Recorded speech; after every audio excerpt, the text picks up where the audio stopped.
So as a new player or a beginner to Fallout 76, you may be asking yourself, what are the best perk cards? Where is the best XP? Where can I get more legendaries? How can I optimize my XP? What about mutations? All of these questions are going to be answered in today's video, so stick around for that. But the first thing we're going to be talking about is under armor in Fallout 76. I see a lot of new players not using it, and it's very, very simple to craft and very simple to use. So I'm going to show you my favorite one right now. Go over to the armor's workbench. If you click the E button or your corresponding button on different consoles, you can go over into the Under Armor tab. Now, the Under Armor tab is going to have different things depending on what you're doing. Not all of them have buffs. Actually, most of them do not. But when you craft a certain piece of under armor, you can actually modify it by finding different modifiers within the wasteland. So if we look over to my Secret Service under armor, which is probably one of the more popular ones in the game, and we click on modify, we could change the standard lining over into the shielded lining. And for just wearing this piece of armor underneath, we get 15 rad resist, 15 physical and energy resist, 4 points of strength, 4 points of endurance, and 2 points of perception for completely free. Remember, this one may not be the best example because pure fluorescent flux is not very easy to come by, has to do with the end game and stuff like that. But this is not the only under armor in the game that is going to give you good benefits, and it's not the only mod that exists on under armor. Having the under armor on does not affect your 5 pieces. So I have my 5 pieces, I go to my apparel, and here's the under armor. Putting it on and off will not affect my 5 equip, and it's just free stats for basically crafting it, and you never have to repair it again, which is also really nice because repairing stuff in Fallout can get expensive. Now, if I'm in the leveling up process, what about XP? What about legendaries? Well, the most popular spot in Fallout 76 is going to be West Tech. Open up your map right here, and what I like to do to just remember where it is, look for the big ass satellite and go down. Very simple. It's the only big-ass satellite really on the map. Big-ass satellite, go down. The West Tech Research Center. Teleport here, start on the outside, go inside, clear all the enemies, use the elevator, go down, clear them all again. To my knowledge, you just need to complete a certain story quest, and even then, I don't think you need to complete it. I just think the area needs to be unlocked. When you get towards the bottom, there's going to be like a laser grid that you can't go through. Don't worry about that. That's not an important part of the run. It just so happens to be there, and even though I did the side quest to complete it, I still didn't gain access. But running through here is absolutely insane. It's a lot of enemies, 2 to 3 legendary enemies per run. Now, granted, not every legendary enemy is created equal. They could be a 1 to 3 star. I would recommend just killing them regardless because the extra legendaries will get you more legendary scripts, which will allow you to craft your own legendaries later on in the game. And one thing I should say, do not craft legendaries before level 50, please. I'm just going to throw that in there. There's no purpose to craft them before 50 because once you hit 50, it's going to be the only weapons you're chasing. Some weapons are locked to level 45 and they cannot go up to 50, but that doesn't mean the weapon is any worse or better than the level 50 weapons that are higher level. There's a lot of great weapons in this game that are locked to 45, like the double barrel shotgun, the minigun, and there's probably a few more that I'm missing out on, but there's quite a bit. But in order to optimize this XP, I need to then talk to you guys about your stats. Your stats over into your perk slot, where you can see at the top of the screen where it's strength, perception, endurance, charisma, intelligence, agility, luck. This is your perk card stats specifically, and these are not a reflection of your actual player stats. Let me explain. You are using points as you leveled up from level 1 to level 50 to boost your different skills. Now, when you go over into your actual Pip-Boy, over into the stat tab, and then go over to your special, this is the actual reflection of your stat points. Even though I have 11 strength here, doesn't mean I have 11 strength in my perk cards, because these are perk points, and this is my actual character stats. Now, you could read through every one of these, what strength does, what perception does, but the most important thing is intelligence. Intelligence is going to give you more experience gained while playing the game. So if you're looking to level up as quick as possible or just passively level up more, intelligence is the way to go. The way you could boost intelligence other than your perk cards, obviously, is by getting magazines, by getting bobbleheads, popping those.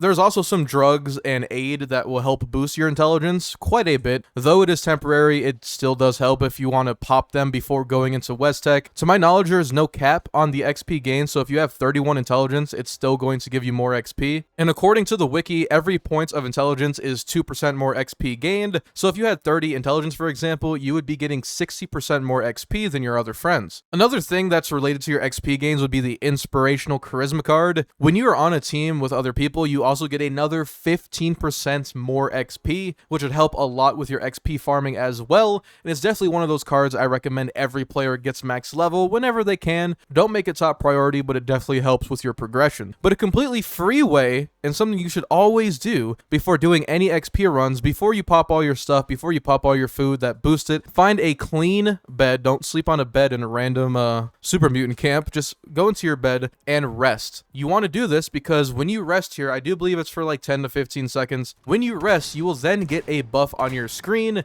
that says well rested, or if you have a more premium bed, I'm pretty sure, or haven't played in a while, you'll get very well rested. Both are active XP modifiers that will boost your XP gains, which is really, really nice. Public events will give you the most amount of XP, and they're generally very quick. Plus, if you're low level, you have a lot of people that are willing to help you out, and honestly, sometimes the high levels might just carry you through the event and get you some good XP. But make sure you're not just standing around doing nothing, because if you do, you're not going to get credit for all the kills. At least try to shoot some stuff, get some bullets in on a few things so the XP counts towards your player as well. Another quick tip, if you're running out of inventory space and you don't know why, if you finish this quest line on screen, you could then craft at a armor workbench a backpack for very, very cheap. Go over here, go into backpack, small backpack, and it's probably the most common materials in the game that you can craft every 10 levels as you're leveling up, and they all give you corresponding carry weight. It is very, very helpful. It may seem like a lot, but even at level 20, that extra 15 pounds could be the difference between being able to fast travel or not, or picking up a weapon that you really, really want. But then we go into mutations, because everyone's asking, Term, how the hell do you jump like a bunny rabbit? Well, when you go into mutations, mutations are complicated, but not really. You have a chance to get mutations when you take a certain amount of rads, or you could then get mutation serums. Now, mutation serums are a little bit different. These are something that you can craft later in the game, and they give you a mutation automatically. They are pretty expensive, as you can see, and you do not need these, but I just want to show you guys the way mutations work and why they are so important. Mutations are very powerful, and honestly, you should try your best to keep them, but Term, how do I keep them? Every time you pop a rad away, or every time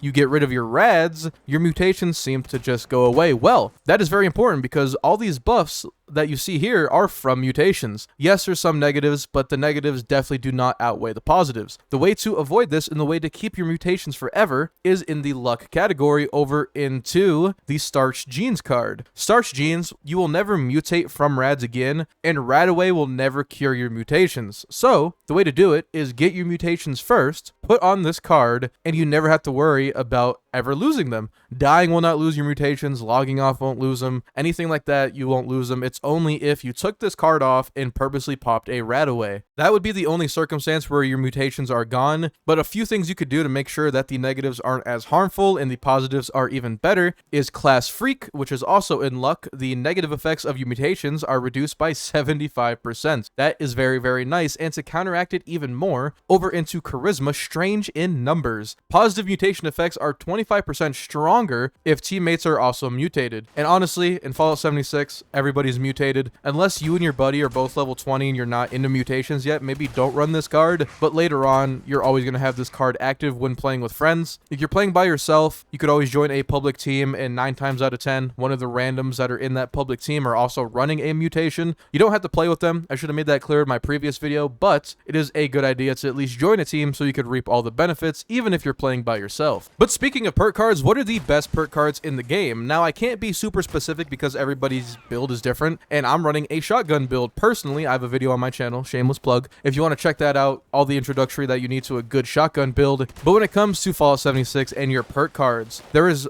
a lot of cards that I think universally should be used regardless of what you're really doing, and it's not a huge list. Number 1 is going to be Endurance, which is Life Giver. Life Giver just gives you a flat out plus 45 to your maximum health. You can't really go wrong. It makes everybody tankier. The goal of this game is to not die, so this is just a W card in my opinion. Over into Agility, Adrenaline is also very, very good. Now with Adrenaline, every time you get a kill, you get 10% more damage for 30 seconds, but every time you get another kill, it refreshes that 30-second duration. And as you can see here, it's a maximum of 60% or translates into 6 kills, and honestly, there's no reason not to run this card because Adrenaline, it just infinitely makes your build better. Yes, the first 1 or 2 kills you may not notice it, but the difference between your first kill and your 5th or 6th kill will be night and day. Now this one may be a little bit controversial. I personally love Strong Back over into the Strength category. It gives you plus 40 to your carry weight, which is very, very helpful, and carry weight is your best friend in Fallout because the more carry weight you do have, the less trips you have to make back and forth to your house. But if you're running certain builds, get your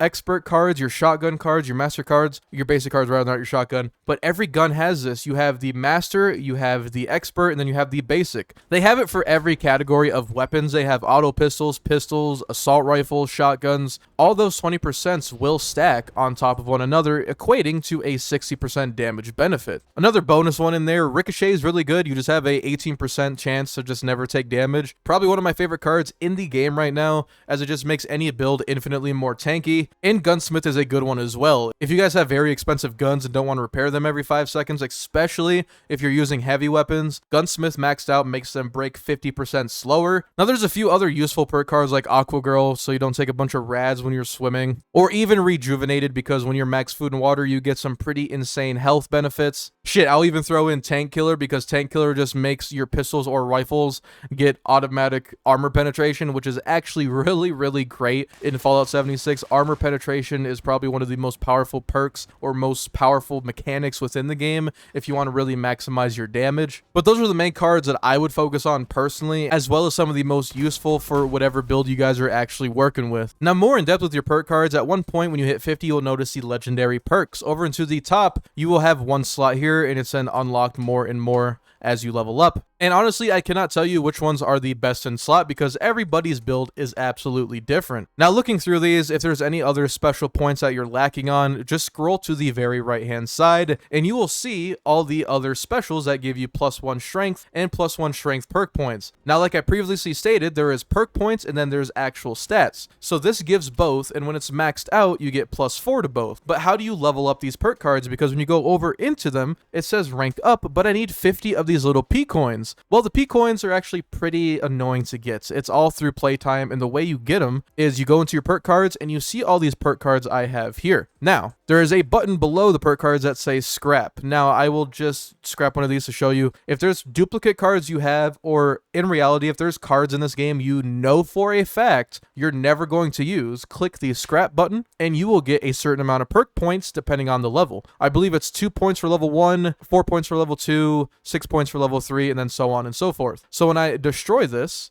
I will get +2 perk coins, or +4 rather, on my perk coins, and that will go towards my legendary perks. You do not need perk coins to level up your basic cards. The basic cards only take other cards to merge into each other, and that's how you level up these cards. When it comes to the legendary perks, it takes the perk points. But I will say, if you want to unequip a card, it does cost 1 perk point. Not a big deal. You're not going to lose it. You're not going to get rid of it or scrap it. You're just going to move it into the pool of ones that you're not using, and you can move it back whenever you want for completely free. But it does get expensive. The first card upgrade will be 50 points, and then the second one will be 100 points. So there's a lot of duplicates that you're probably going to want to get. Perk packs are going to be your best friend, and just sort through all your cards. Which ones you know you're never going to use, and you probably have quite a few perk points just sitting around that you could be using for your legendary perks later on. Don't equip perks that are not helpful right now. What I'm saying by that is I have 8 agility. Don't move around your points over to 10 agility just because I want to put on ammo smith and have it all the time. Because in reality, running 80% more ammo production from crafting while I'm out killing things is doing nothing for my build. It's also not doing anything for the reason I have it on,